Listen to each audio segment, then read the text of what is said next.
Dan hari ini gue akan buka kolom komen kayak kemarin. Kita lebih bisa ngobrol ya khususnya mengenai poin yang namanya contentment. Contentment itu artinya kepuasan hati atau kesenangan. Ya perasaan cukup, dipuaskan, senang karena Tuhan.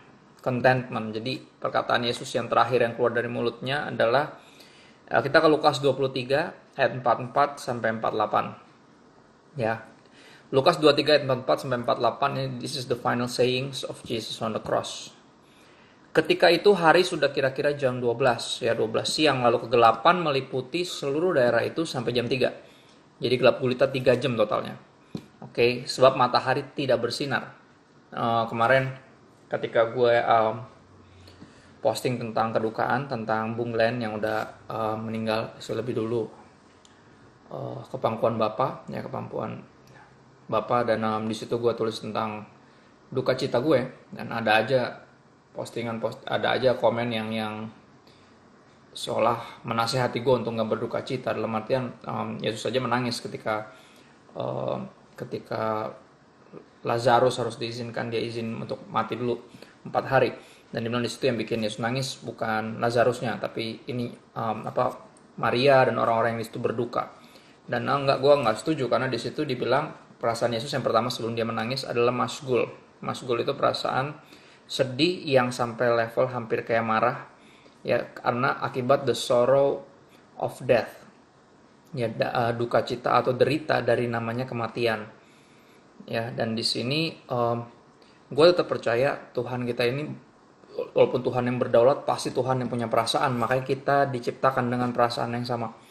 Ya, kita sangat easily moved by almost anything. Ya, entah sesuatu yang bikin kita terenyuh, hati kita gampang terenyuh karena Tuhan kita, Tuhan yang juga punya perasaan, bukan cuma yang berdaulat, yang apalagi yang digambarkan sebagai tirani yang nggak punya perasaan. Kita punya perasaan karena kita diciptain segambar dan serupa sama Tuhan. Ya, di sini menarik adalah faktanya apa, jam 12 ketika Yesus menyerahkan nyawanya, Yesus mati, matahari menolak bersinar, matahari tidak bersinar 3 jam, dari jam 12 sampai jam 3. Ya, di sini penggambaran bahwa bahkan alam semesta berduka cita, dan gue percaya apalagi pencipta alam semesta yaitu Bapa di sorga berduka cita ketika kesayangannya, ya, the only begotten Son of God harus mati di kayu salib untuk menebus kita manusia. Dan gue yakin pasti Bapa di sorga juga berduka, ya, bukan sesuatu yang menyenangkan buat dia untuk melakukan itu. Makanya apa dibilang, bukan alam semesta berduka, matahari menolak bersinar 3 jam, gempa bumi hebat sampai dibilang di sini, dan tabir bait suci terbelah 2, terbelah, robeknya itu dari atas ke bawah, bukan dari bawah ke atas. Artinya nggak ada, kalau dari bawah ke atas bisa ada yang robek, ya, sengaja dirobekin, tapi ini nggak, ini terbelah dari atas ke bawah, ya, pertanda bahwa sekarang bukan hanya orang-orang alim ulama yang bisa didengar oleh Tuhan, bisa menyampaikan isi hati Tuhan dalam artian masuk ke ruang Maha Kudus, tapi kita semua yang percaya kepada Kristus, kita punya akses langsung kepada Bapa dalam nama Yesus. Kita bisa berdoa. Jadi di momen kayak gini, khususnya ketika kita lagi physical distancing, lagi di sini kita harus belajar menyadari, belajar mandiri juga. Pada akhirnya bukan karena dia pendeta atau saya pendeta, doa gue bisa lebih dengar, lebih manjur daripada doa lu. Enggak, kita semua punya akses yang sama. Karena tabir bait suci kebelah 2, udah gak ada lagi jarak antara kita dengan Tuhan karena pengorbanan Kristus. Ya, dalam nama Yesus doa lu bisa didengar sama Tuhan, kita bisa masuk ke dalam ruang Maha Kudus untuk berjumpa langsung, untuk berbicara langsung dengan Bapa kita. Ya, karena Kristus, karena pengorbanannya. Jadi matahari menolak bersinar, gempa bumi hebat, tabir bait suci terbelah 2, lalu Yesus berseru dengan suara nyaring, itu kira-kira jam 12. Yang gempanya gue gak tahu berapa lama, tapi yang jelas gelap gulitanya 3 jam. Bayangin kalau gempanya 3 jam. Ya, ekstrim banget. Dan itu benar-benar alam semesta berduka, matahari menolak bersinar, bumi bergetar dengan hebatnya, menandakan duka, seolah hampir kayak tangisan dari seseorang yang sangat kehilangan, sangat sedih. Kita kalau lagi sedih nangis banget, pasti bisa hampir nangisnya sampai kejer, sampai dibilang kejar, gemeteran. Dan gue yakin hampir bisa dibilang seperti itu. Ya, alam semesta berduka karena the darling of heaven crucified, ya, kesayangannya sorga disalibkan. Tabir bait suci terbelah 2, lalu Yesus berseru dengan suara nyaring, ya Bapa, ke dalam tanganmu kuserahkan nyawaku. This is amazing. Nanti gue akan bahas apa maksudnya, kenapa kata-kata ini yang terakhir. Ini sebuah kata yang akhirnya menyadarkan gue bahwa Kristus itu sangat-sangat berkenan di mata Bapa, dan dia kembali kepada Bapaknya, bukan terpisah yang gimana. Terpisahnya hanya karena ketika dia minum cawan itu, tapi dia harus menanggung semua itu. Tapi Bapa di sorga sangat disenangkan, sangat berkenan oleh pengorbanan Kristus. Ya, ada yang bilang ini kata-kata reunion, ya, bersatunya kembali. Ya, the Trinity, Bapa, Putra, ya, dan Roh Kudus. Coba lihat. Dan sesudah berkata demikian, ia menyerahkan nyawanya. Ketika kepala pasukan melihat apa yang terjadi, ia memuliakan Allah, katanya, sungguh orang ini adalah orang benar. Di bagian Injil yang lain dikatakan, sungguh orang ini adalah anak Allah. Bayangin, ini orang kepala pasukan yang ikut ngegiring, ikut mukulin, ikut ngebully, ikut ngeludahin Yesus, ikut pasti di bawah kayu salib juga ikut. Ketika jubah Yesus diundi, dia pasti buang nomor juga.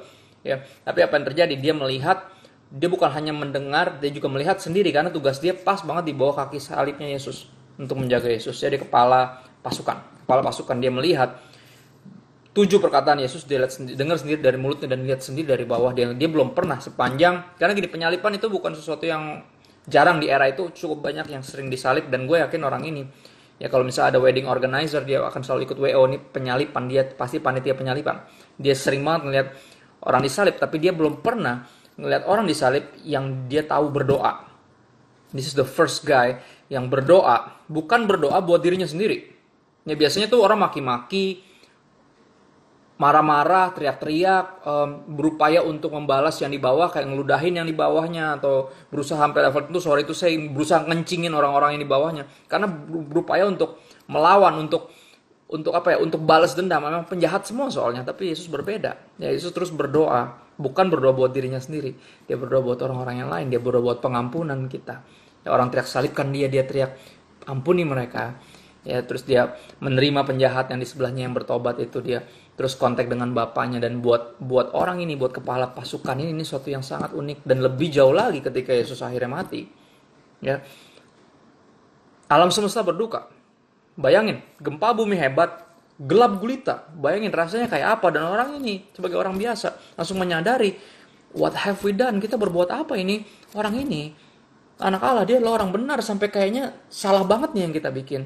Ya kayak kalau lu habis bikin sesuatu yang salah, tiba-tiba somehow kayak mendung, atau kayak kenapa gitu, kayak tiba-tiba kenapa, kayak aduh kenapa, jangan-jangan ada yang salah. Dia kayak seluruh alam semesta hari itu berusaha membuktikan bahwa orang dilakukan oleh manusia, orang-orang pada saat itu untuk menyalibkan sang juru selamat adalah sebuah kesalahan. Dan bayangin, ayat berikutnya bilang, dan sesudah seluruh orang banyak yang datang berkerumun di situ untuk tontonan itu, tadi yang ngeliatin Yesus, mereka langsung melihat yang terjadi itu, pulanglah mereka sambil memukul-mukul diri. Artinya ada penyesalan yang amat sangat, dan mereka pasti menyadari kayak, waduh kita ngapain, what have we done, we killed the Son of God. Mereka memukul-mukul diri, lambang penyesalan. Mereka menyadari ada sesuatu yang sangat salah yang mereka lakukan. Oh ya, dan salah satu karya Roh Kudus adalah membuat orang memukul-mukul diri, yang menyadari bahwa dosa-dosanya menyalibkan Yesus Kristus. Kill the Son of God. Ya, tapi hari ini gue gak mau bahas itu. Gue mau bahas tentang, ya Bapa, ke dalam tanganmu kuserahkan nyawaku, kata-kata Yesus yang terakhir ini. Kenapa? Karena ini sangat-sangat powerful, perhatiin. Ya artinya apa? Dia ini, buat dia adalah sebuah sukacita untuk berhasil menyelesaikan apa yang ditugaskan oleh Bapaknya.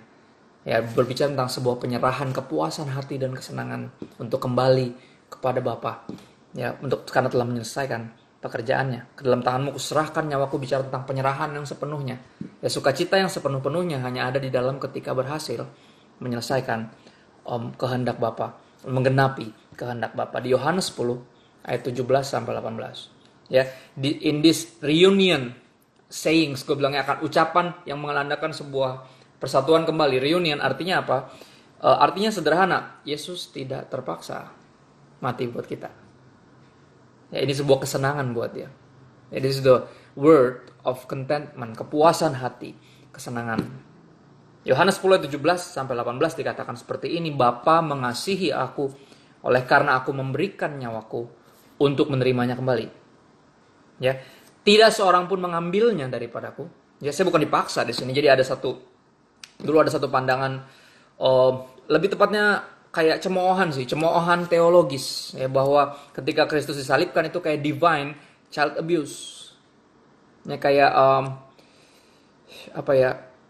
kekerasan kepada anak, ya child abuse, ya anak yang dianiaya oleh bapaknya, tapi divine karena seperti Tuhan menganiaya anaknya sendiri. Tapi di sini kita tahu, ya kita tahu kenapa Yesus tidak terpaksa memberikan nyawanya. Dia memberikannya sendiri untuk menerimanya kembali. Tidak seorang pun mengambilnya daripadaku, kata Yesus. Saya nggak dipaksa sama sekali untuk melakukan hal ini, ya. Melainkan aku memberikannya menurut kehendakku sendiri. Aku berkuasa memberikannya dan berkuasa mengambilnya kembali. Inilah tugas yang ku terima dari Bapakku. Lihat, nggak ada keterpaksaan sama sekali. Jadi artinya dia nggak pernah terpaksa mati buat kita. Ya, implikasinya apa buat kita? Sederhana implikasinya. Jadi kita nggak perlu terpaksa hidup buat dia. Kekristenan yang sejati dipenuhi dengan sukacita walaupun mungkin mengalami banyak penderitaan. Tapi penderitaan ini nggak bisa merampas sukacita itu. Makanya dikatakan ketika bahkan Stefanus martir pertama disambitin pakai batu, dia berdoa buat yang nyambitin, dan dia bilang apa ketika dia disambit, dia melihat ke langit dan dia bilang, saya lihat surga terbuka and I saw him, I saw Jesus. Jadi dia mati dengan kesakitan tapi dipenuhi sukacita. And that's rather beautiful or just plain insanity, right? Tapi for me personally, that's beautiful. Ya Paulus makanya bisa dipenjara, habis disesah, dipukulin, bisa bernyanyi memuji Tuhan.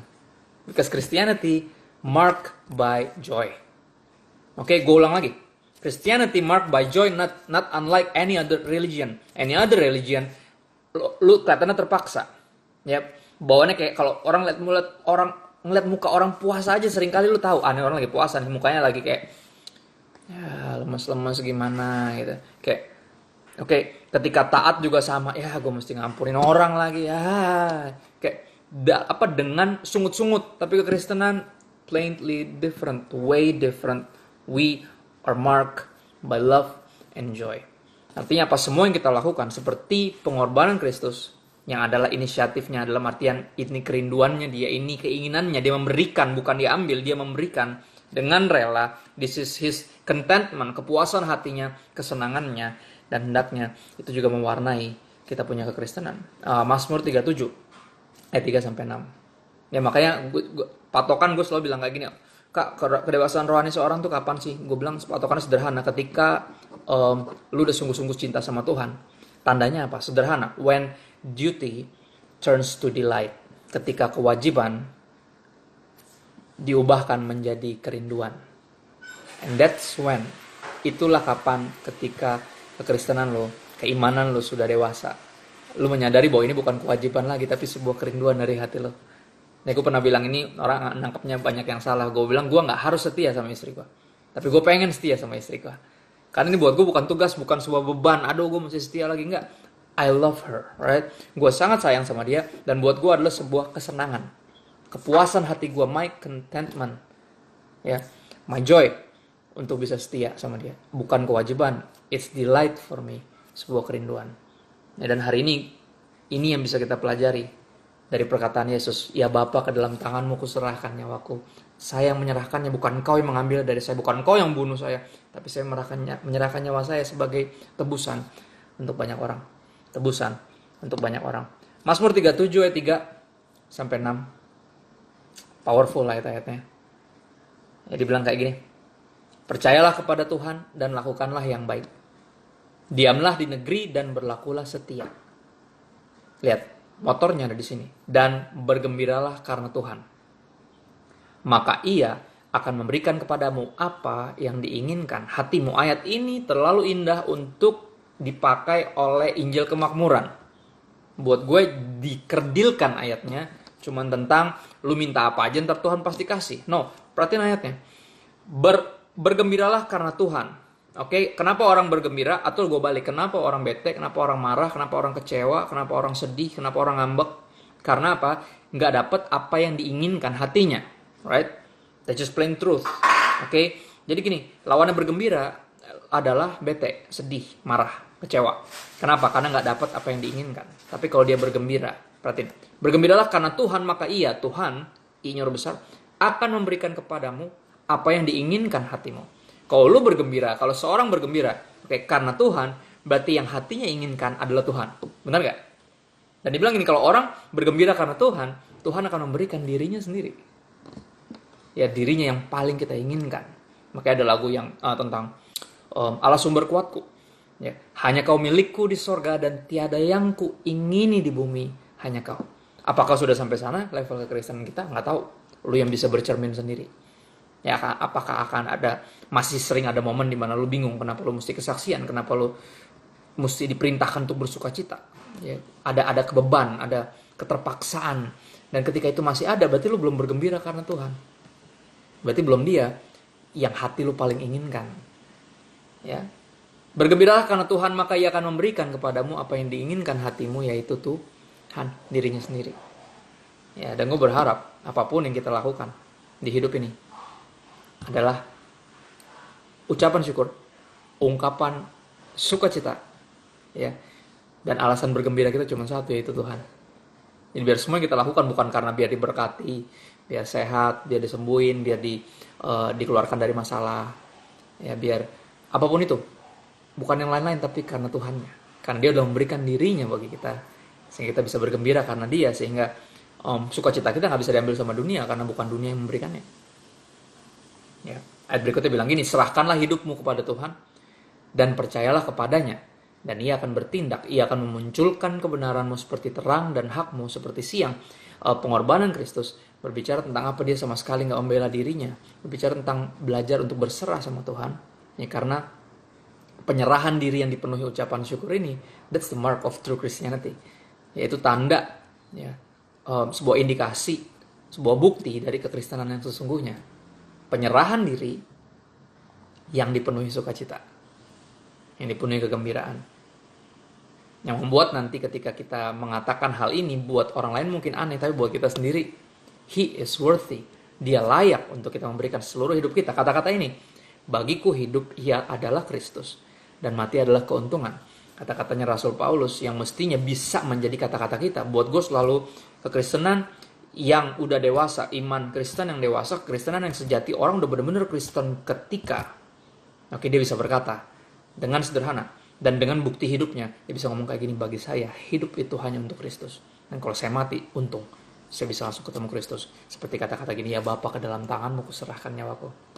Ya, sebuah penyerahan diri, sebuah pengabdian, sebuah kesetiaan, sebuah pelayanan, pengorbanan, ya, yang dipenuhi sukacita.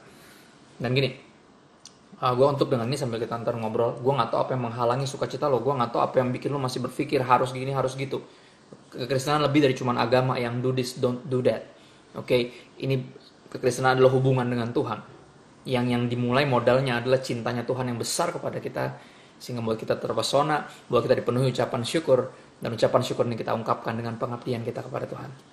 Ya, karena Kristus tidak pernah terpaksa mati buat kita, sehingga kita tidak perlu terpaksa. Lu juga nggak perlu terpaksa, gue juga, untuk hidup bagi Dia. Ingat, Kristus tidak terpaksa mati untuk kita, sehingga kita tidak perlu terpaksa hidup buat Dia. We can be free to live for God. Gue akan sharing tentang lagu ini, satu lagu yang menarik. Bicara tentang panggilan Tuhan. Yang kemarin sempat ngobrol tentang God's calling on our life. Dan orang nggak tahu kenapa masih ada aja yang mau lari dari panggilan Tuhan dan masih kayak ragu-ragu. Ya, karena berpikir, aduh kalau gue jawab panggilan Tuhan, ntar gue nggak bisa senang-senang lagi. Gue bilang kayak, you're dead wrong. Ya, there's no joy outside of the calling of God. Nggak ada, sukacita yang sejati hanya didapat dari ketaatan. Dosa bikin lo happy bisa, tapi dosa nggak bisa menghasilkan sukacita. True joy, ya, true deep and real joy itu cuma bisa didapat dari obedience. Dan obedience yang mana yang mestinya ada? Obedience yang driven by love dan diwarnai oleh joy, sukacita. Bukan ketaatan yang terpaksa dipenuhi dengan sungut-sungut, tapi sukacita. Lagu ini, dengar Dia panggil nama saya. Artinya nggak lagunya? Dengar Dia panggil nama saya, dengar Dia panggil namamu, dengar Dia panggil nama saya, juga Dia panggil namamu. Terus ku jawab ya, ya, ya. Ku jawab ya, ya, ya. Ku jawab ya Tuhan, ku jawab ya Tuhan, ku jawab ya, ya, ya. Bait berikutnya menarik. Ya. Oh giranglah Tuhan Yesus amat cinta pada saya. Oh giranglah. Artinya apa? Ketika kita menjawab panggilan Tuhan, ya, kita memberikan seluruh hidup kita kepada Dia ketika kita jawab ya. Artinya di hari kita jawab ya, artinya apa? Mulai hari ini saya Christopher Tapihero menerima Tuhan Yesus sebagai Tuhan dan Juru Selamat saya. Saya akan mengabdikan seluruh hidup saya ya dalam keadaan kaya, miskin, sakit, sehat, susah, senang sampai kematian mempertemukan kita. Oke, sampai saya pulang duluan atau engkau datang menjemput saya. Itu sebuah komitmen. Komitmen yang dengan sadar kita ambil. Ya, dan dipenuhi sukacita. Kan ini yang gue ingat dari 10 tahun yang lalu ketika gue mengucapkan janji nikah, gue dipenuhi dengan cinta dan sukacita. Dan hari ini 10 years kemudian, 10 tahun kemudian, Oh my God. I'm still dipenuhi dengan sukacita dan cinta yang sama. Ya, bahkan semakin Happy bertambah. Good Friday semua. Ya, biar yang jomblo pada bergejolak jiwanya ngeliat beginian. Tapi you need to know this. Komitmen itu satu hanya untuk orang dewasa.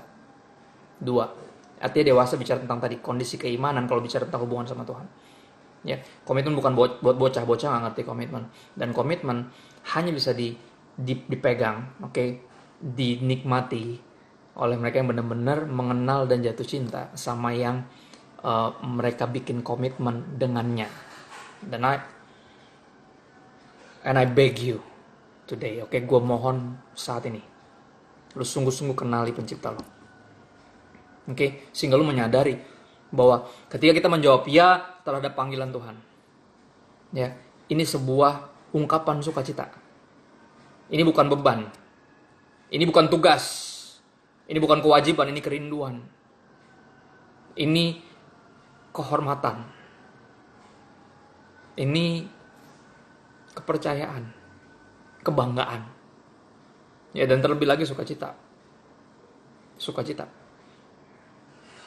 Karena gini, sekali lagi orang masih berpikir kalau menjawab panggilan Tuhan habis itu udah gak bisa senang-senang kata siapa. Semakin lu menyadari kalau lu udah tahu lu emang diciptain oleh Dia, mestinya hidup untuk Dia. Ketika lu that true joy, sukacita itu gak akan pernah muncul sampai lu menyerahkan hidup lu dan ikut Dia.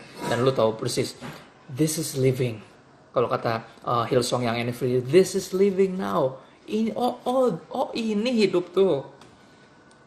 Ya, ini tuh hidup. Gue jawab ya. Kenapa? Kenapa hati kita selalu dipenuhi apa? Kegirangan. Oh giranglah. Kenapa? Karena Tuhan Yesus amat cinta pada saya. Jadi ketika lu denger Tuhan memanggil lo, ya, gue berdoa biar lu bisa jawab ya. Ya, dan lu menjawabnya karena lu dipenuhi ucapan syukur. Bukan karena takut nanti, aduh ntar gak bisa bikin komitmen, nanti berat, nanti gue gak bisa senang-senang lagi. Sekali lagi, you're that wrong. You are that wrong. Karena Kristus mengajarkan kepada kita. Dia bilang apa? Ya Bapa, ke dalam tanganmu kuserahkan nyawaku. Artinya apa? Kesenangan Kristus yang terutama adalah melaksanakan kehendak Bapanya. Bukan kewajiban, tapi sebuah kerinduan. Sebuah kehormatan, sebuah kebanggaan. Sebuah contentment, kesenangan hati. Sebuah kepuasan. Dan gue berharap apapun yang menghalangi lo dari mengikut Tuhan sungguh-sungguh dan dipenuhi sukacita, harus lo perangi. Ya, seringkali yang jadi mental block adalah di sini. Kita masih berpikir ini secara agamawi, ini gue harus gini, harus gitu. Nanti kalau gue nggak selamat, gue masuk neraka. Nanti kalau gue kayak gini, nanti gue kena azab. Kalau gue nggak gini, nanti gue nggak diberkatin. Kayak that's religion, right? And sorry, gue kan selalu pakai kata-kata ini entah kontroversial atau enggak, I don't care, right? At the cross, ya, di kayu salib menurut gue pribadi adalah sebuah tanda. Buat gue pribadi adalah sebuah tanda di mana ketika agama, ya, dan dosa mati dan hubungan dengan Tuhan yang sejati dimulai. Oke? Walaupun Kristen disebut agama, tapi gue kurang setuju karena lebih cocok disebut relationship. Tapi apa dibanding disebut aliran kepercayaan lebih nggak jelas lagi. Ya udah gue ambil deh agama, tapi apa? Beyond than just religion. It's a relationship between us, antara kita dengan Bapa, dengan Tuhan yang bukan cuma Tuhan kita, tapi Bapa kita juga, yang bukan cuma Bapa kita juga, tapi juga kekasih jiwa kita. Right? Mesti kita dipenuhi dengan sukacita. Dan gini, gue buka, ini ada beberapa waktu lah, nggak terlalu lama. Gue lihat yang di sini, gue nggak tahu apa yang menghalangi lu, dan gue akan coba kasih kasih jawaban bagaimana cara menyingkirkan halangan itu yang bikin lu masih belum bisa bersuka cita karena mengikut Tuhan, masih ngerasa komitmen itu berat, kesetiaan itu berat, ketaatan itu merugikan. Lu kasih tau di sini alasannya kenapa, dan gue akan coba bagi ya pengalaman gue dan kebenaran yang gue tahu, right? Yang gue tahu dan gue hidupi. Oke, karena gue udah Kristen dari belum lahir, right? Gue tumbuh besar di keluarga Kristen. Gue pelayanan dari kecil. Ya tapi gue lakukan semuanya dulu secara agamawi. Gue anggap itu sebuah beban. Makanya ketika Tuhan tarik gue untuk sungguh-sungguh hidup buat dia, gue masih hitung-hitungan. Gue takut rugi, takut nanti nyesel, takut. Tapi apa puji Tuhan, Tuhan bawa kepada hubungan yang sebenarnya. Tuhan menyadarkan gue, khususnya melalui pengorbanan Kristus. Dan di hari ini, oke, gue pengen siapapun tanya di sini, apapun halangan lo, gue pengen kita bisa ngobrol di sini. Dan gue pengen bagiin cara gue menyingkirkan halangan itu. Gue nggak tahu halangannya apa di sini. Coba, yuk kita ngobrol sebentar aja. Oke, sebentar, kira-kira 10 menitan lah.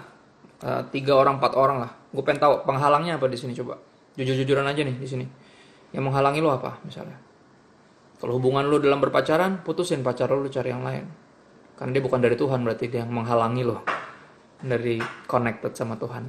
Di saat kita taat tapi masih ngerokok, gimana kak? Pertanyaannya, buat apa lo ngerokok? Ya gini, adalah sebuah kekonyolan. Gini, gue gak sebut, itu pilihan lo. Gue gak sebut orang yang rokok itu konyol. Cuma gini, adalah sebuah kekonyolan untuk berbicara tentang kebenaran sambil terikat.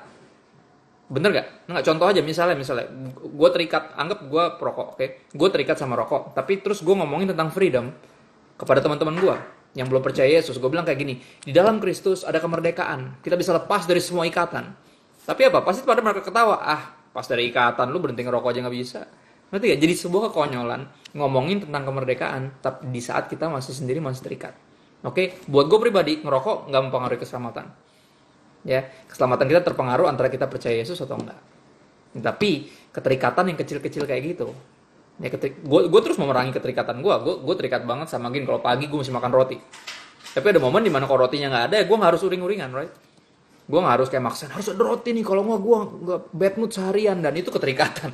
That's just plain silliness, right? Dan gini, gue terikat sama musik misalnya. Gue kalau lagi di jalan, di motor atau naik mobil, gue mesti ada musik. Tapi ada momen dimana tiba-tiba, misalnya kalau di motor kan pakai handphone misalnya, atau pakai iPod gue yang kecil, iPod gue udah kemalingan hilang. Gue pakai handphone gue, kadang handphone gue tiba-tiba lowbat. Gue langsung kayak, aduh, baru mulai jalan lagi nggak ada musik. Kalau nggak ada musik gue nggak bisa jalan. Kayak, come on, oke? Keterikatan itu selalu jadi penghalang kita untuk memberitakan tentang kemerdekaan. Ya, dan ini kembali kepada pribadi lo masing-masing. Ya, komitmen kita, ingat komitmen kita sama Tuhan. Oke, gue nggak di sini untuk menghakimi Tuhan, itu cuma contoh aja. Oke, bagaimana disiplin tapi godaan itu kuat? Godaan itu masih terus kuat. Ini yang gue bilang. Godaan itu akan terus ada selama lo masih hidup. Oke, Yesus saja dicobai. Yesus saja digodain berarti. Oke, godaan itu nggak akan hilang. Tapi godaan itu gini, kalau gue bilangnya, godaan itu nggak sekuat sebelumnya. Ketika kita kita mengenal dan mengasihi pribadi yang kita lagi belajar setia kepadanya. Gini, ini yang gue bilang. Godaan bukan nggak ada, godaan ada, tapi kuat dan nggak godaannya tergantung dari sikap, dari posisi hati lo.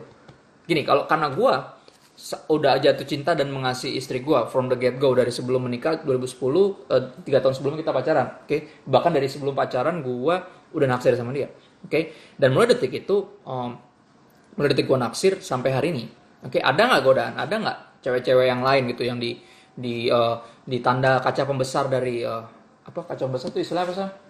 Lu nggak maksudnya buat kita search ngelihat sesuatu di Instagram tuh, ya kita search kan, kadang kan muncul tuh yang goyang-goyang lah, yang cewek-cewek apa muncul semua tuh. Gimana godaan itu jadi sekuat dulu nggak ketika gue belum jatuh cinta sama istri gue? Oh, dulu kuat sebelum gue jatuh cinta sama istri gue. Tapi ketika gue udah jatuh cinta sama istri gue sampai detik ini, jujur yang gitu-gitu udah nggak sekuat dulu godaannya. Ya ada di situ bisa gue klik, tapi gue akan cenderung mengabaikannya karena gue pikir kayak apaan sih lu goyang-goyang lumba-lumba. Ya gue selalu balik gini ke Taman Eden. Oke, Taman Eden itu where God's design itu perfect. Ketika desainnya Tuhan tuh lagi sempurna. Kita dalam ketaatan yang sempurna kepada Tuhan. Dan gue percaya jatah gue sebagai seorang laki-laki adalah cuma istri gue sendiri. Itu jatah gue satu-satunya. Oke, di luar dari dia, di luar dari kayak gue Adamnya dan dia Hawanya, di luar dari Hawa.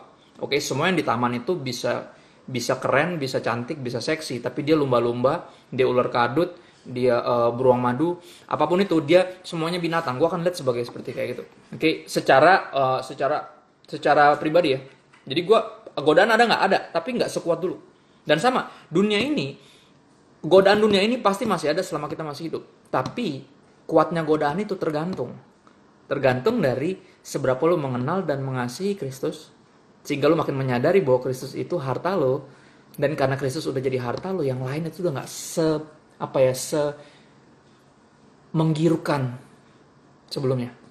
Tiba-tiba semuanya kayak udah mulai, kalau lagu-lagu zaman dulu ada yang bilang kata-kata kayak gini, di hadapan Kristus, di hadapan kemuliaan Kristus, kemuliaan dunia ini mulai sirna, kayak perlahan, kayak apa sih namanya ya, meredup. Ya, dan itu kata-kata lagu zaman dulu, gue suka banget. That's just the truth, right? Ketika lu udah mengenal dan semakin mengasihi Yesus, kayak tadi penggambaran gue mengenal dan semakin mengasihi istri gue, yang lainnya tuh sirna. Ya, karena gue menyadari ini bagian gue dari Tuhan, dia anugerah dari Tuhan buat gue. Dari semakin kita menyadari anugerah, kita semakin tahu terima kasih. Dan ucapan terima kasih tadi, rasa tahu terima kasih tadi kita manifestasikan dengan namanya kesetiaan. Setia itu artinya lu bersyukur. Ya, ketika lu gagal setia, artinya lu lagi gagal bersyukur, lu lagi nggak tahu diri, right? Dan itu pribadi gue. Oke, gue jawab dari pribadi gue. Lanjut lagi, pendapat soal rokok tadi gue udah jawab. Oke, gue udah ngejawab. Gimana buat kita yang punya depresi? Depresi itu kenapa dulu? Beberapa orang depresi karena KPI-nya dia beda sama KPI-nya sorga.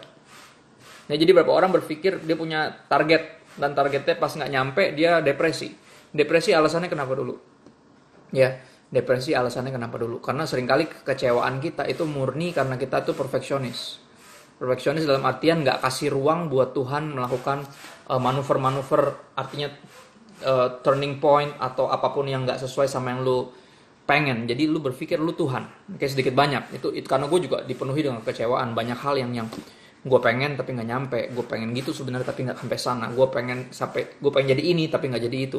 Dan dalam hidup Tuhan lagi mengajarkan kepada gue bahwa kedewasaan itu membawa kita menyadari bahwa nggak semua yang kita pengen dalam hidup ini bisa kita dapat. Ya, dan itu ketika gue mulai menyadari kedaulatan Tuhan. Ketika gue mulai hidup, ya udahlah, gue hidup benar-benar mau menyenangkan Tuhan aja. Tuhan, kalau lo kasih gue kesempatan ini, gue akan lakukan dengan yang terbaik. Kalau gue nggak jadi nomor 1, gue nggak jadi nomor sekian. Kalau gue nggak jadi bisa masuk kampus itu, gue nggak jadi bisa kerja di kantor itu, gue nggak jadi bisa nyentuh target itu, it's fine with me. Aku akan melakukan yang terbaik yang aku bisa, tapi nggak memaksakan hasilnya, menyerahkan justru hasilnya kepada Tuhan. Ya, depresinya kenapa dulu? Oke. Halangan buat saya keinginan daging, sama persis kayak gue. Ya, gimana cara memerangi keinginan daging? Sederhana, jangan dikasih makan. Ya, kita kasih makan rohani kita. Lebih sering baca Alkitab, lebih sering berdoa. Yesus bilang apa? Roh penurut tapi daging lemah, makanya apa? Berjaga-jagalah dalam doa. Ya, udah dikasih tau tips and trik sama Yesus. Kita kasih makan kerohanian kita sehingga kedagingan ini, keinginan daging ini tidak sekuat sebelumnya karena dia makin lemah. Kenapa? Karena jarang dikasih makan. Makanya jangan dikasih makan. Oke. Kalau setia nanti orang di gereja bakal manfaatin kita, jadi apa-apa kita yang harus mengerjakan. Bukankah itu sebuah kehormatan? Bener gak? Gini, ketika lo mau pelayanan, zaman dulu, enggak, gue cuma ingetin lo doang. Ketika era zaman dulu baru bertobat sungguh-sungguh, lagi cinta mula-mula, lo pasti ngebet buat pelayanan. Karena orang yang mengasihi Tuhan, ya pasti pengen pelayanan, pengen melakukan sesuatu buat Tuhan. Tapi ketika anggap lo mau pelayanan, terus di gereja lo semua slot buat melayani udah penuh, lu pasti pengen banget kan bisa melayani. Ya, tapi akhirnya ada peluang tiba-tiba yang ininya mundur atau siapanya keluar atau apa, lu bisa melayani, lu seneng banget. Ingat gak momen-momen seperti itu? Ya, ketika lu ngerasa dapat kehormatan, sebuah sukacita, dapat kesempatan untuk bisa membalas cintanya Tuhan yang tidak mungkin terbalas. Lu lagi dipenuhi dengan cinta yang mula-mula, tapi ketika akhirnya dipercayain lagi satu hal yang lain, sampai akhirnya lu ngerasa jadi sebuah, kok jadi gue terus ya yang ngerjain. Dari sukacita tiba-tiba berasa kayak ngerasa jadi kayak dibebanin. Buat gue gini loh, yang namanya dipakai oleh Tuhan, ya kita harus belajar percaya. Tuhan itu mempercayakan, ya ketika kita udah siap untuk dipercayakan. Dan gue percaya gini, semakin banyak kepercayaan yang diberikan melalui gereja khususnya, yang menandakan bahwa kapasitas lu berarti menurut Tuhan, udah lebih besar, lu bisa handle itu. Dan yang mesti dijaga apa? Hati lu. Hati lu tetap harus bisa bersuka cita seperti dulu. Bukankah keinginannya masih sama? Karena cintanya masih sama. Bahkan bisa jadi meningkat. Ya, karena cinta Tuhan buat kita sempurna. Tapi cintanya kita, we learn to love. Kita lagi belajar untuk mengasihi dia. Ya, kalau dapat kesempatan banyak untuk melayani, puji Tuhan. Bukankah sebuah kehormatan hebat? Kehormatan besar. Kesempatan luar biasa untuk bisa melayani Tuhan. Ya, kita harus memandangnya dengan kacamata yang benar. Lanjut. Nah, pacaran Kristen Katolik nggak nyambung. Oke, nggak nyambung nama tema. Oke. Salah satu penghalang buat saya ketika sadar nggak sadar waktu itu cara hidup orang tua saya, bang, yang dulu mendidik saya keras sehingga saya menjadi sosok yang keras kepada orang tua. Jadi pada akhirnya gini, kita mengasihi karena Tuhan lebih dahulu mengasihi kita, bukan karena kita mengasihi bukan semata karena meresponi dari tindakan orang itu. Kalau semua orang yang ngejahatin kita, kita jahatin balik, apa bedanya kita sama mereka, right? Dan ketika lu menyadari bahwa orang tua lu keras, dan lu dibesarkan dengan cara dididik dengan cara yang keras, gimana caranya lu mempraktekkan kekristenan? Ya, lu balas kejahatan dengan kebaikan. Kalau enggak apa? Berarti lu belum jadi ciptaan yang baru. Karena ciptaan yang baru lebih nurut sama apa kata Roh Kudus dibanding sama dorongan daging. Ya, dan gue berdoa sungguh-sungguh biar lu bisa segitu dipesonanya oleh cintanya Tuhan melalui pengorbanan Yesus Kristus, sehingga cintanya Tuhan segitu memenuhi hati lu, sehingga ketika lu merespon kepada apapun yang datang kepada lu, dilakukan oleh siapapun, respon lu adalah cinta. Gue selalu percaya kayak gini, ketika sebuah sponge kelihatan kering, kita jadi tahu ada sabun atau enggak dalamnya ketika sponge itu diperas. Ditekan gini. Kalau kita nggak tekan, kita nggak pernah tahu dalamnya ada sesuatu atau enggak. Ya. Ketika ditekan keluar dalamnya. Dan sama buat gue, kalau lu dipenuhi kasih, kalau seorang dipenuhi kasihnya Tuhan, dipesona oleh cintanya Tuhan, dipenuhi ucapan syukur, ya, ketika ditekan, ya, oleh mau hidup atau siapapun, ketika ditekan yang keluar apa? Love, yang keluar joy, karena love and joy yang memenuhi lo, yang ada di dalam lo. Jadi ketika lo diperas justru malah itu keluar. Dan gue berdoa biar this Christianity it's real for you. Ya, sesuatu yang nyata, bukan cuma sesuatu yang agamawi. Oke. Kalau penghalangnya orang tua dengan dua agama yang berbeda, lu pilih. Kalau lu sudah jadi Kristen, perlakukan mereka seperti Kristus. Lu tahu Kristus akan memperlakukan mereka. Nggak ada problem, itu bukan penghalang. Menurut gue pribadi. Ya. Lu kalau udah pilih Yesus, lebih tepatnya Yesus lebih dahulu memilih lu. Kalau udah di posisi itu, be a good Christian, right? Love everyone, walaupun berbeda agama. Lakukan itu. Kalau udah pelayanan masih doyan merokok dan minum-minum gimana? Oke, ngasih tahu dibilang sok suci. Ya udah, bagian kita adalah ngasih tahu. Kalau dia nggak mau tahu, urusan dia sama Tuhan. Ya, bagian kita adalah yang kita bisa atur adalah perilaku kita sendiri. Orang lain kita hanya bisa nasihati. Ya, kita hanya bisa tegur dengan kasih. Di luar dari itu bukan ranahnya kita lagi, itu udah urusan dia sama Tuhan. Ya, lagi gue juga suka bingung kenapa masih ada orang yang apa sih yang orang-orang lagi terus hidup dalam dosa pengen lakukan ketika pelayanan tuh maunya apa? Mau coba bayar dosa atau mau menghilangkan perasaan bersalah gitu dengan pelayanan? Kan ya mungkin gue gak sempurna, gue masih hidup dalam dosa, tapi kan gue udah pelayanan. Come on man, lu tahu bertobat lebih baik daripada mempersembahkan apapun. Ya saya satu lu bisa baca. Dari situ Tuhan dengan keras berkata kepada umat Israel ya di era itu, bertobat lebih baik, yang kukehendaki adalah ini, bukan yang itu. Bukan yang lu pikir udah cukup, nggak, gue nggak suka yang itu, lu berhenti dulu ini. Ya ada orang selalu bilang kayak gini, kak gue masih berdosa kak, apa gue berhenti pelayanan ya? Gue bilang, buat apaan lu berhenti pelayanan? Kenapa nggak berhentiin dosanya? Ya, berhentiin dosanya dan tetap pelayanan. Gitu. Kenapa pelayanannya lu stop? Tapi gue butuh waktu kak untuk, misalnya lu terikat narkoba, lu butuh waktu untuk rehab. Take your time, it's between you and God. Dan lu tahu kan, pelayanan nggak bisa jadi sebuah kayak ya Tuhan gue mungkin ini sih tapi kan gue nggak, kita nggak bisa tawar-tawaran sama Tuhan. It's all or nothing at all. Ya segalanya atau nggak usah sama sekali. Ya semuanya atau nggak usah. Makanya gue selalu masih suka heran sih. Ya banyak orang masih hidup dalam keagamawian sehingga dia berpikir ya Tuhan disenangin lah walaupun gue nggak sepenuhnya setia sama dia, tapi kan yang penting gue pelayanan. Ya don't play.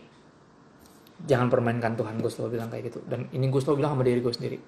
Kayak gue tahu ada yang nggak bisa digantiin.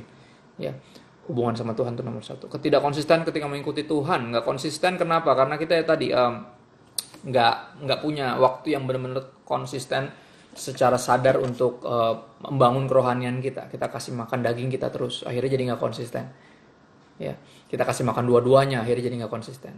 Ada pepatah Jepang lama, dia bilang dalam diri seseorang tuh ada dua serigala, serigala jahat sama serigala baik. Serigala mana yang menang? Ya yang paling sering dikasih makan, dia bilang. Yang lebih sering dikasih makan dia lebih kuat, dan dia akan terus ngalahin yang satunya lagi. Buat gue sama, ada keinginan daging dan ada keinginan roh, dan itu dua-duanya berlawanan. Dan mana yang lo kasih makan itu yang akan paling kuat. Kita nggak konsisten karena ya pelayanan sih, tapi dosa juga jalan terus. Akhirnya dua-duanya bertumbuh. Dan ini yang dikatakan oleh Yesus melalui perumpamaan seorang penabur. Ya, dibilang yang jatuh di tanah yang semak duri adalah orang yang mendengar firman dan di dalam kehidupan selanjutnya kalah oleh apa? Oleh godaan dunia ini, oleh kekhawatiran, kenikmatan hidup. Dia kalah kenapa? Karena ketika firmannya bukan nggak dengar firman, lo dengar firman, bukan nggak pelayanan sih, pelayanan. Oke, bukan nggak gereja. Tapi apa? Ketika firman itu datang, masuk di hati ini ada yang masih dibiarin bertumbuh, yaitu semak tadi, keinginan dunianya. Jadi dagingnya masih terus dikasih makan. Jadi ketika firman itu jatuh, percaya atau enggak, firman itu bertumbuh, tapi semaknya udah lebih dulu ada di situ, dia lebih kuat. Dan ini yang gue selalu bilang kayak gini, untuk jatuh cinta sama dunia ini lebih gampang, karena dunia ini terlihat. Kita bisa lihat dunia ini, makanya jauh lebih gampang kita tergoda oleh dunia ini. Kita menyembah Tuhan yang gak bisa kita lihat. Dan sesuatu Tuhan yang bisa kita lihat adalah Kristus yang disalibkan. Ya, dan gue berdoa biar lu bisa fokus sama Yesus. Ya, sehingga lu bisa konsisten. Ya, kenali Tuhan. Kenali penciptamu sejak masa mudamu. Dan abdikan seluruh hidup lo. Dan bilang apa?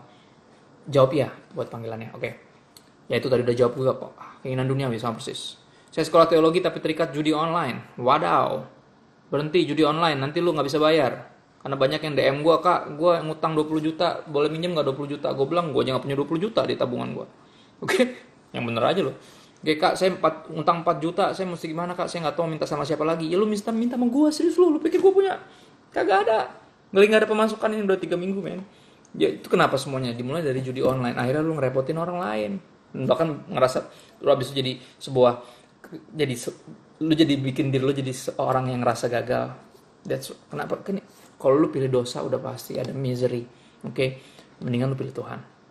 Ya sekolah teologi tapi terikat judi online, terus buat apa sekolah teologi? Apa berhenti sekolah teologi kak? Jangan, berhenti judi online-nya lah. Tinggal offline. Ya enggak sih, lebih tepatnya putuskan. Jangan ikut judi-judian lagi. Buat apa sih judi? Roma Irama aja ngerti judi itu nggak boleh. Judi. Masa lu anak Tuhan nggak ngerti? Come on. Ya. Lihat kakak cewek gue pacaran tapi udah tidur satu ranjang. Wah, satu ranjang sama siapa? Anjingnya. Kesel mulu gue liatnya. Sekali lagi, bagian kita menegur, ya, sisanya itu urusan dia sama Tuhan. Jadi bagian kita bukan terganggu sama gini, kita lihat diri kita aja dulu. Simon Petrus sempat nanya sama Yesus ketika Tuhan Yesus kasih tahu bagaimana secara Simon Petrus akan mati dan memuliakan Tuhan. Terus Simon ngeliat Yohanes, murid kesayangan Yesus. Terus dia nanya sama gini, guru, kalau dia matinya ntar gimana? Kok gue matinya kayaknya serem banget. Jadi dia matinya gimana? Jawaban Yesus menarik, bukan urusan lu. Wadaw. Nah, dalam hidup itu yang sering terjadi. Kita lebih cenderung kritis sama hidup orang lain, tapi nggak sibuk dan kritis sama hidup kita sendiri. Oke, ini saatnya kita memperlakukan firman Tuhan sebagai cermin. Ya, kita yang baca artinya pertama itu buat kita dulu. Yang berikutnya baru kita lihat orang lain dan kita tegur mereka. Jangan sampai kita menegur orang yang dosanya berbeda dari kita, tapi kita terus kompromiin dosa kita sendiri. That's just waste of time, waste of life. Halangan buat saya, pikiran saya yang sering terhasut dengan hal-hal sains bertentangan dengan iman. Science, somehow real science gak bertentangan dengan iman. Teori yang bertentangan dengan iman. Karena kalau sains yang benar, yang benar-benar udah terbukti, ya benar-benar udah ada di sekeliling kita bisa lihat, itu nggak pernah bertentangan sama iman. Karena creation, ayat firman Tuhan bilang ciptaan declare the glory of God. Ciptaan Tuhan memancarkan, ya, memamerkan kemuliaan Tuhan. Ya, the real science nggak pernah tabrakan sama iman, tapi yang sering tabrakan sama iman namanya teori. Dari teori Darwin sampai teori yang lain-lain, karena teori belum terbukti kebenaran, yang makanya namanya teori. masih terus diuji, belum teruji, terus ngapain dipercaya? Sedangkan iman berbicara kepercayaan kepada pribadi yang paling teruji, paling jelas rekam jejaknya. Ya, orang berapa mau tinggalnya Yesus, gue selalu bilang mau kemana? Ada yang lebih jelas dari Yesus? Nggak ada. Yang lebih mahal banyak, yang lebih jelas nggak ada. Kalau gitu kenapa tinggalin Yesus? Ya jangan sampai ciptaan Tuhan menjauhkan kita dari Sang Pencipta. Itu sebuah kesalahan di pihak siapa? Di pihak kita sendiri. Ya baca Alkitab kita akan makin kagum dan makin menyadari bahwa alam semesta ini semuanya meneriakkan, memamerkan, memantulkan kemuliaan Tuhan. Konyol bicara kebenaran padahal terikat dosa, hal yang masih dilakukan. Ya itu dia. Jadi udah gue jawab. Takut sama respons orang. Pada akhirnya gini, lu akan dihakimi bukan di hadapan manusia tapi di hadapan Tuhan. So apa kata manusia mestinya nggak bisa menjadi patokan untuk kehidupan lo. Lo lebih sering dengerin apa kata Tuhan. Ya. Karena gini, orang yang masih terlalu takut sama respon orang itu berarti hidupnya masih self-centered. Hidupnya fokusnya masih dirinya sendiri. Makanya apa yang orang bilang tentang kita itu yang paling penting. Image kita di hadapan orang itu yang paling penting. Dan itu problem. Itu problem, artinya kekristenan lu belum sejati. 2 Korintus 5:15, dan Kristus telah mati untuk semua orang, supaya mereka yang hidup tidak lagi hidup untuk dirinya sendiri, tapi mulai hidup bagi Dia yang sudah mati dan dibangkitkan untuk kita. Oke, kekristenan membawa kita berhenti dari hidup bagi diri sendiri dan mulai hidup buat Tuhan. Dan takut sama respon orang itu salah satu indikasi bahwa lu masih self-centered, belum Christ-centered. Ada undangan untuk itu. Ya. Tadi udah dijawab. Melepaskan keterikatan, percaya bahwa ketika Kristus, keterikatannya apa dulu nih? Kalau lu narkoba lu mesti ngelepasinnya benar-benar sungguh-sungguh. Ya, memerangi juga secara chemical, ada namanya rehab, ada detox, ada whatnot. Tapi kalau yang lain-lain ya dosa-dosa yang sembunyi kayak pornografi, lu mesti perangi. Mata lu jaga, kuping lu jaga, lu mesti batasin diri lu sendiri dari akses-akses yang nggak perlu. Lu mesti mulai kasih makan kerohanian, itu cara jawabnya. Ya keterikatan lepas. Buat gue gini, semua belenggu itu lepas ketika Yesus mati di kayu salib. Ya makanya dibilang maut di mana sengatmu. Oke, dilepasin semua belenggu itu, kita jadi orang yang merdeka. Makanya ada kemerdekaan dalam Kristus. Kemerdekaan itu jeleknya apa? Bisa disalahgunain lagi. Itu jeleknya. Ya kalau gue dulu, karena dulu gue tahu gue pakai kemerdekaan itu untuk yang salah. Ketika gue menerima Kristus sebagai Tuhan dan Juru Selamat, gue sekarang pakai kemerdekaan yang ada untuk yang benar, sehingga gue gak perlu terikat lagi sama yang ngaco-ngaco itu. Oke, that's how. Ya. Itu dia cara memeranginya kalau buat gue. Oke. Mindset penghalang paling merusak. Penuhi pikiranmu dengan firman Tuhan. Itu jawabannya. Ganti paradigma ini bisa dirubah. Ya, berubahlah oleh pembaharuan budimu, yaitu kerjakan oleh firman Tuhan. The renewing, pembaharuan dari paradigma, cara pandang, mindset. Pengenalan akan Tuhan menghasilkan kecintaan akan Tuhan. Rasa sayang, kecintaan yang sejati kepada Tuhan menghasilkan kita jadi lebih mudah untuk percaya sama Dia. Ya, menghasilkan kepercayaan, iman. Dan kalau kita udah beriman dan udah percaya sungguh-sungguh, kita akan mengambil komitmen untuk mengabdikan seluruh hidup kita. Ya, pengabdian yang diwarnai dengan 2 tadi, sukacita, ya, dan ucapan syukur.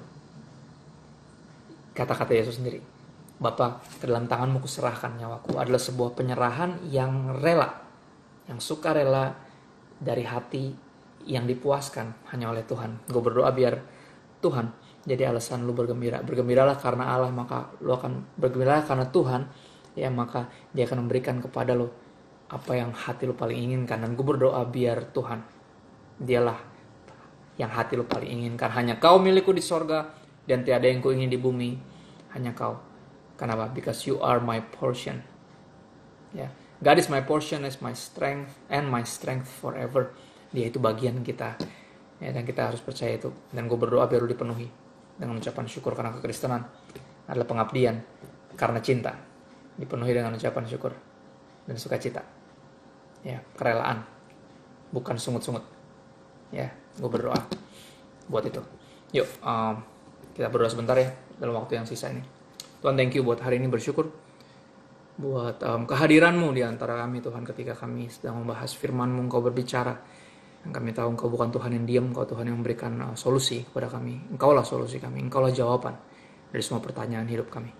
Kami berdoa biar Roh Kudus bantu kami untuk semakin menyadari siapa Engkau, ya Kristus, pribadi yang paling berharga, dan pengorbanan-Mu, karya-Mu yang terbesar yang menebus kami. Biar hidup kami dilepaskan dari semua keterikatan kami, dan kami bisa sepenuhnya mengabdi dengan ucapan syukur, dipenuhi sukacita. Terima kasih Bapa.